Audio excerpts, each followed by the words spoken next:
Two East End rivals collide on the hardwood in a packed house on Friday night. Welcome to SportsWire. I'm Will Catterley. When Henrico traveled to Highland Springs, the Warriors had been enjoying some winning ways. Henrico had won 7 of their last 8 games while only losing to Freeman and Hermitage. Highland Springs, however, is also always tough to beat, especially on the road, and was boasting a winning record themselves. This would be the first time the two would meet on the season. And since Henrico was in Class 4 and Highland Springs Class 6, massive power points would be on the line for the green and gold. Takai Jones and Henrico head to Highland Springs to take on Jordan Action Jackson and the Springers on a Friday night. Best place to be in the county, and the action was fast and furious. Henrico getting it started. You're going to hear this guy's name a lot, Shimon Rosser. Rosser was fantastic in this one. More of him later. Pick, stop, and pop. Highland Springs, both these teams trying to be aggressive on the defensive end in the front court. Evan Waller got that 2 to go for Highland Springs. Countering, number 1, Chad Young. He puts that one up and in. Henrico attacking down low. Rosser once again. Told you he had a big night for the green and gold. Leading the way, scoring the rock, and then offensive rebounds. Went the way of the Springers early. Count that. And the foul. They come right back with answers themselves. Christian Fordham connected for 2 right there. And then more Springers heading to the rack. Yikes. Lays it up and in. And Quinzel Roan. Springers going for it again, this time for 3. But watch the transition offense by Henrico. Well done by Deshaun Williams. He connects for 2. Great game after 1, 18-17. We got a whole lot more, folks. Henrico trying to increase their advantage in the second, going inside, and why not? They find Elijah Brockenbrough. That's good for 2, but watch on the other end. Not up in here. The block party is on for Takai Jones, who had 10 first half points. By the way, Shimon Rosser with that 3 ball, he had 13 in the first half. Lead the way for Henrico. More Warriors, more defense. Dipsy-doo, how are you? Easy squeezy. Lemon peasy. That's good for 2 for Takai Jones. Again, with 10 first half points, he finished obviously with double digits. Going right to the rack, minute and a half to go. Count it, and 1 for Rosser. Over 20 on the night for him altogether. And they would have an 8-point lead, 35-27 at the break. Second half, Springers trying to get their mojo back. Going inside, they find Jordan Jackson. Jackson was a force defensively as well. He created havoc down low. They would press up front and let him stand back there solo, but Henrico would find ways later in the game to take advantage. Number 2 with the score right there. Highland Springs with the counter as Ezekiel Burchett finds 2. But the Warriors always had answers to any run the Springers would give them. Elijah Brockenbrough, solid player, gets that one. And then might not be many teams faster than Henrico on the break. For Ryan and Hermitage, I've seen both of them there very quick. Shimon Rosser once again. We got more Rosser. Might want to make a huddle highlight reel on this one. Oh, look who's got his pocket picked all the way to the rack. Lost control of the ball, and somehow Deshaun Williams connects anyway. 54-43. They have an 11-point lead after 3. Now, Warriors on the run. Oh, what a nice up and under move by Mikhail Lancaster. Having a nice night on Lancaster Court. No, he is not related to George Lancaster, legendary Highland Springs head coach. That's good for 2, and the foul. And then Highland Springs, just nothing was falling for them. And then check it out. Slamma-jamma for Mr. Rosser. Shimon Rosser and Henrico get the win, 70-58. Let's head to Hermitage now, where the TJ Vikings come calling. The Hermitage Panthers looking to go to 9-2 on the year, led by that guy, Eden Harvey, and he can score buckets. Harvey, first quarter, nothing but nylon. 3 ball is money. One more Harvey, you got him, but he's got some teammates who can score the rock as well. Still first quarter, opening minutes. Another 3 ball up and in. Omar Washington drills it from deep. Same spot that Harvey hit it from. Hermitage still on the move. It's Harvey, other side. He is money, and Hermitage is hitting on all cylinders. They are sizzling. They scored the first 11 points of the game. Going inside to this guy is not a bad decision either. Cavante Williams for 2. And yeah, they would have an 11-0 lead. However, TJ can fill it up too. They can score buckets. As a matter of fact, both teams are scoring buckets so quickly, you get 2 highlights without 1 edit. Number 11, Cameron Sampson for 3, and then you had Harvey on the other end for 2. Dipsy-doo, how are you? Here comes Hermitage in transition. I told you they're fast. Earlier highlights from Highland Springs and Henrico. Tyson Scott gives Hermitage a 9-point lead after 1. Fast and furious first quarter. Expect nothing different in the second. Lighting it up from deep is TJ. The Vikings, Zaman Harris. Good from deep. Hermitage, undeterred. Oh, the little soft, short J. Always nice. Refreshing to see players be able to make that shot. Not just layups and 3 balls, right? Inside they go. Nice passing, and the basketball gods will reward you. They do that. Cavante Williams for 2. He had double digits in this one, as did Harvey. 21 for Williams. And then Harvey, nothing but nylon. You cannot play zone against this team and let Harvey cook from outside. That's one thing. Hermitage also better not be careless with the basketball against other competition, even against TJ, as a matter of fact. That 2-ball by Cameron Sampson led to this. 3-ball corner pocket. Here come the Vikings. Abner Polsky, once down double digits, only down 5 at the half. Harvey, long 2, got it. I mean, the guy creates off the dribble better than most, and he can catch and shoot with the best of them as well. Number 10 comes back with points for Hermitage. At one point, this was a 3-point game. Hermitage would go on a get this, I should say, 31-6 point run. Thanks in large part to Cameron Hammond. And plays like this, up and in and good. It's Harvey. Harvey drops a 30-burger against TJ, and they win this one going away. 91-61 the final. Well, we hit the mats when we come back for a little wrestling action. Godwin tussles with J.R. Tucker, while Deep Run looks to clobber Clover Hill. Highlights are straight ahead. Takeout meals for just $12.99. Call them. Sherry Pearson. You are the sole surviving heir of the King of Montanopolis, and you are now worth $45 million. I'm rich! This can't be real. Of course it's not real. Come on. Having money isn't about luck. Like that takeout meal. Cook at home instead, you can save thousands a year. Feed me. Feed the pig. Welcome back to Sportswire. Time for some wrestling at Deep Run High School. It's a quad meet. We'll go with Tucker taking on Mills Godwin first. Couple of forfeits in the early weight, so we start at 126.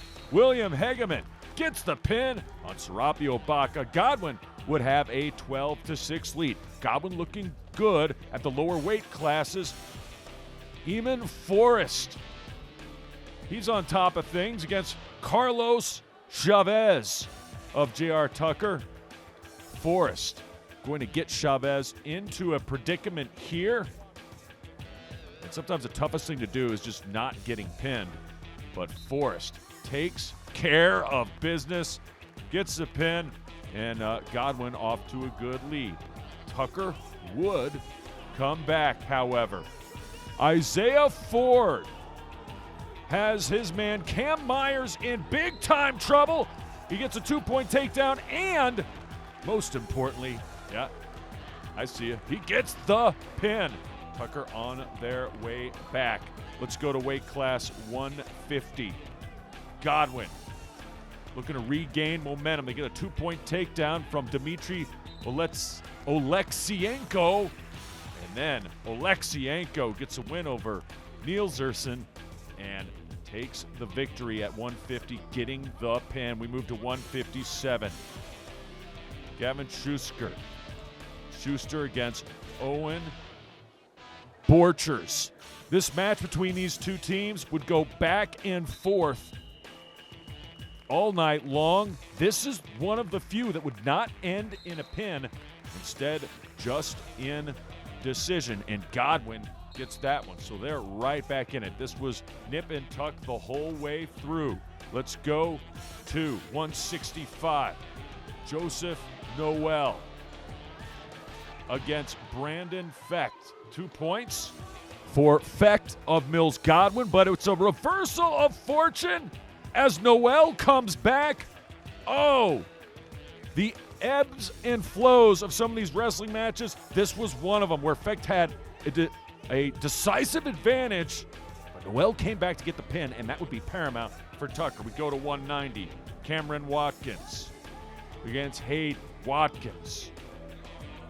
Got Hayden in trouble at 190. Yeah, we're getting to the bigger boys now. Gets 3 points for the predicament, and then later, going to get that other shoulder down and a big-time pin for J.R. Tucker. Question was, would all come down to 285. James Weipert against Jimmy Stone. Weipert for J.R. Tucker got Stone in stone cold trouble. He's going to get the pin, and Tucker takes the match 42-34. Of course, they weren't the only ones wrestling. I said this was a quad meet. Yeah, Deep Run taking on Clover Hill. Almost a completely full roster. Not a lot of forfeits in this one. 2-point takedown from Drayton Moore at weight class 113. Drayton Moore, regional place last season, and he gets the major decision victory, 16-8 over Luke Dibert of Clover Hill. On the 120, Michael Garcia. Clover Hill trying to get a reversal of fortune. Gets a 2-point takedown there. And Clover Hill, Cavaliers looking to get back into this match, trying to turn him, and he's got him in big-time trouble. Would not get the pin, however, but they do get the decision. But pins are worth 6 points. Winning by decision is only worth 3. So sometimes even if you lose a match, you do your team a favor by not getting pinned because you don't give up that full 6. Word to the refs here. They do a heck of a job. Jerry Simon, returning state champion, 126, and he looks like it. He's got his man. I mean, this is just clinic work, clinician. He's putting on a clinic. That's what I'm trying to say here. Taking on Colton Eam of Clover Hill, and Eam has no shot. Check that out. He is in a world of hurt. And Jerry Simon, returning state champion, looking to go back-to-back. Nice start early in the season at weight class 126 for Jerry. 132. You want to talk about a regional placer from returning last year? Well, that's what you get in Mustafa Safi, taking on Preston Martin at 132. An escape point right there. The Safi later on. Whew.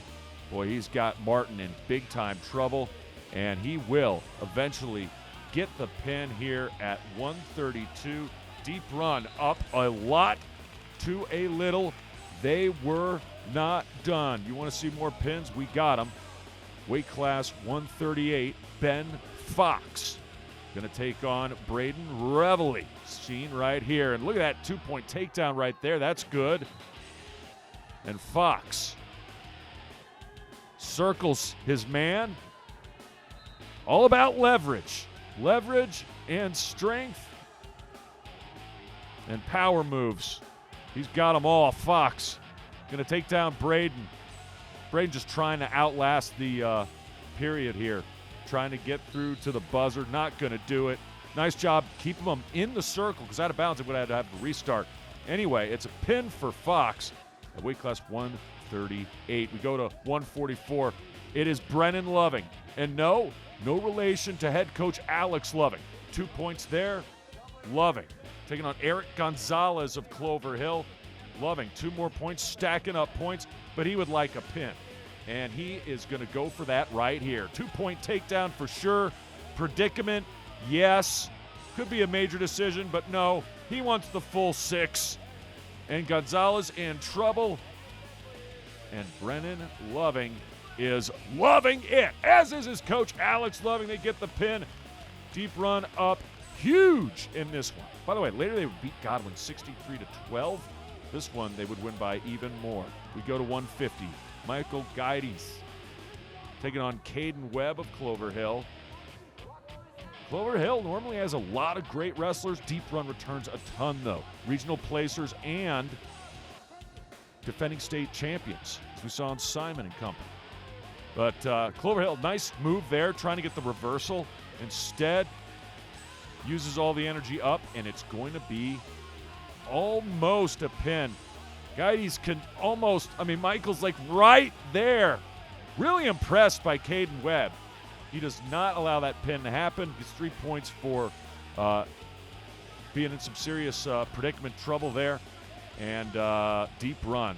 Michael Guides is going to win by major decision, 16-5 in that one. Weight class 157. Deep Run had way more than Clover Hill on this night. They get the win. 68-9 is your final. Wildcats win at home. It's back to basketball when we return. Glen Allen plays host to Tucker in guys hoops, while Freeman hits the road to take on TJ on the ladies' side. That and more next. Morning, Gary. We are GetSchooled.com. You want a college education, don't you? You know you do. Yeah, but I don't know where to start. That's why we're here. We're free, handsome, I think we're breathtaking. and here to guide you through every step of the way, starting with attendance. Gary, financial aid forms. Biology homework, G. I got this. Is that Bran?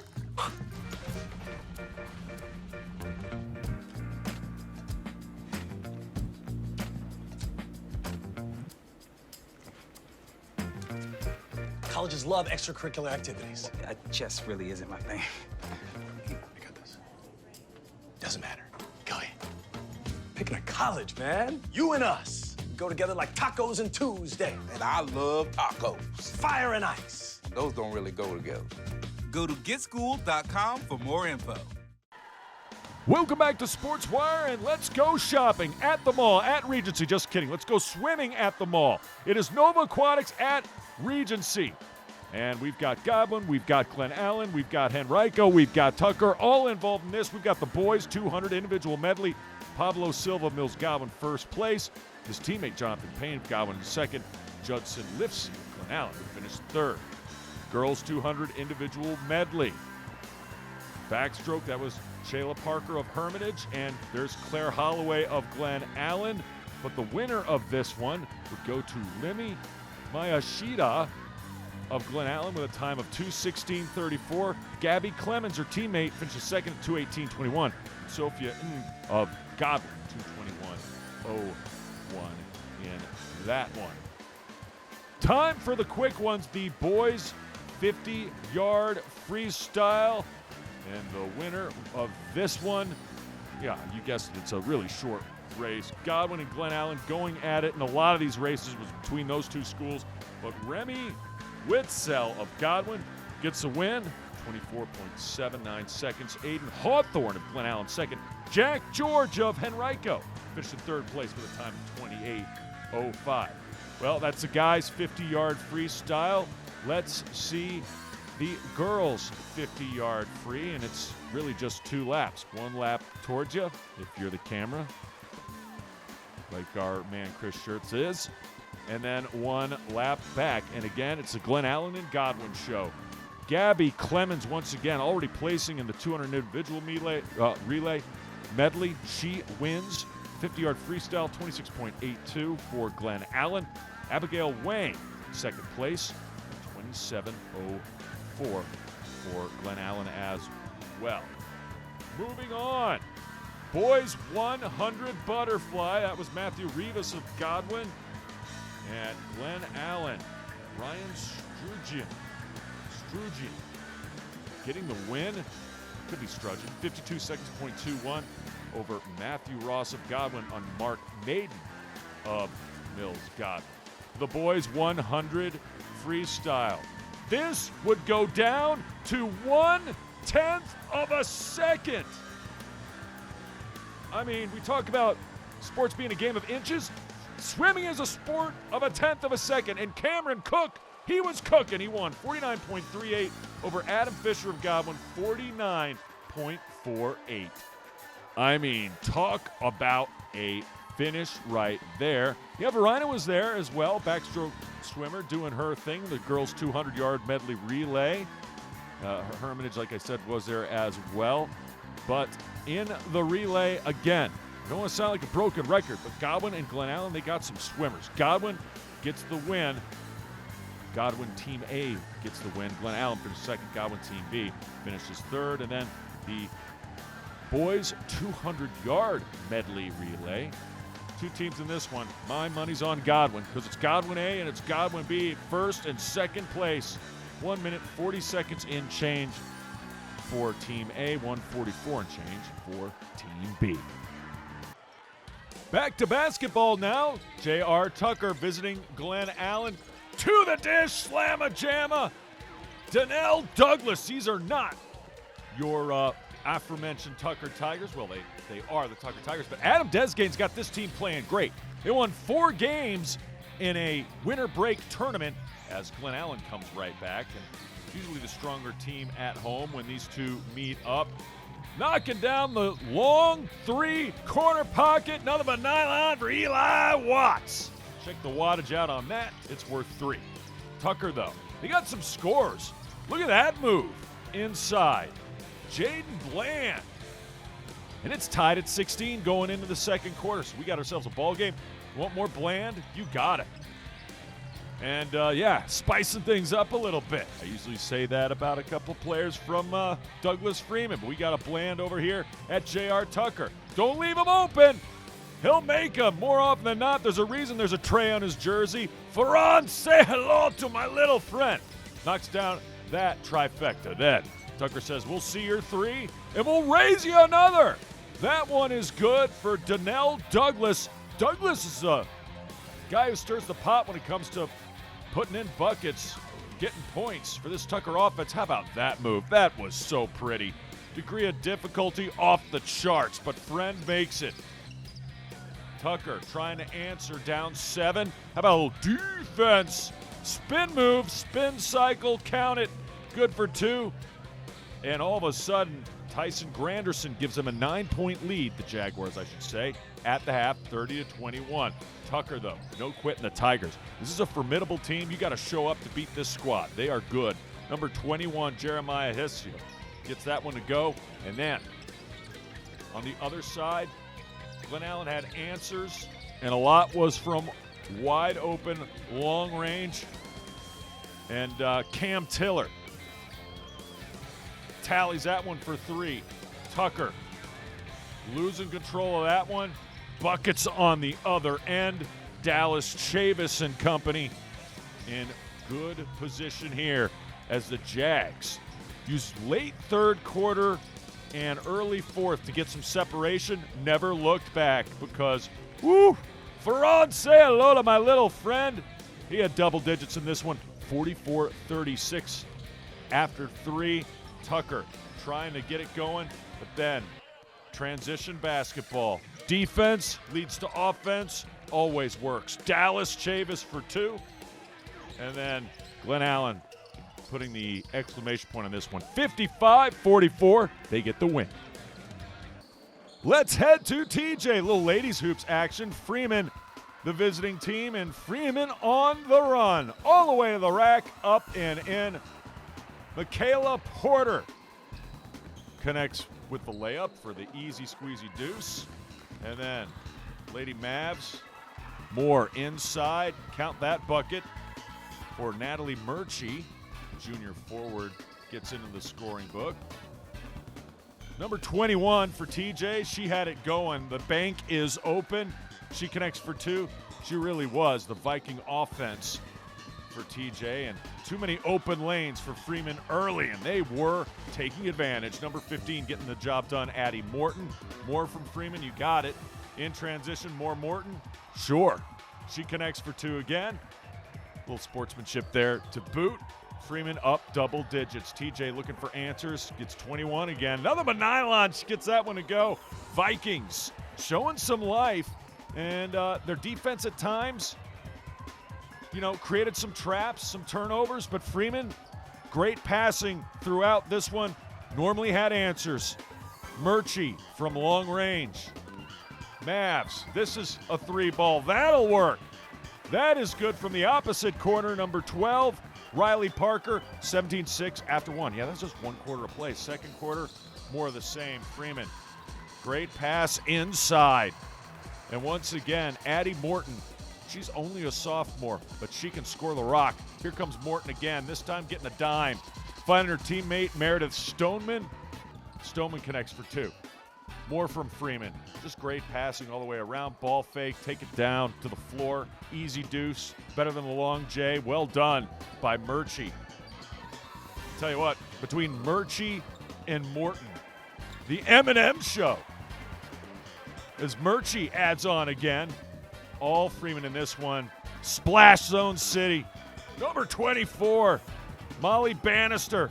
Connects from long range. Freeman would take this going away all the way to the rack. No, but the offensive rebound good. 60-23, your final. Remember, if you have questions or comments about the show, just send me an email to this address, sportswire@henrico.k12.va.us. You can always follow us on X and watch us on YouTube. I can't wait to see you next time on Sportswire.